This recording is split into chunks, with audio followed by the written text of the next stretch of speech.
Hey y'all, it's Coach V and welcome back to Coach V's Corner. Today we continue the morning posture challenge and we'll be jumping into the posture of courage. So let's get into it.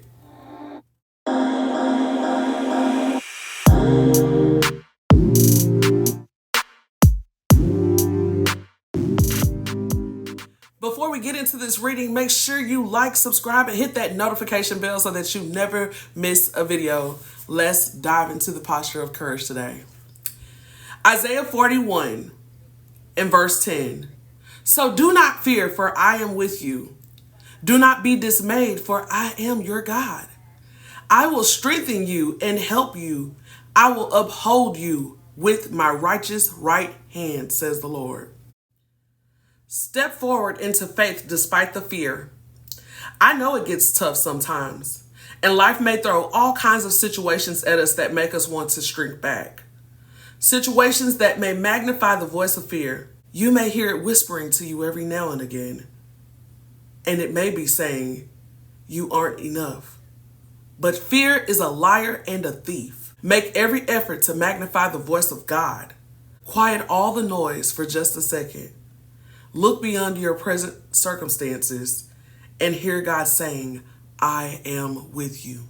When you know God is with you, it changes the way you move. You can stand tall in situations that used to make you feel small.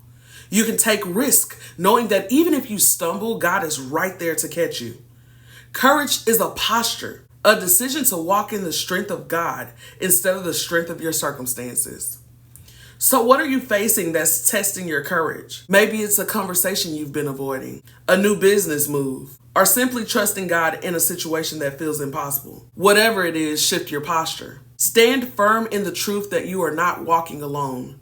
God is holding you up with his righteous right hand, giving you the strength you need for each step. Let's bring it home. Where has fear been holding you back? Take a moment to name it.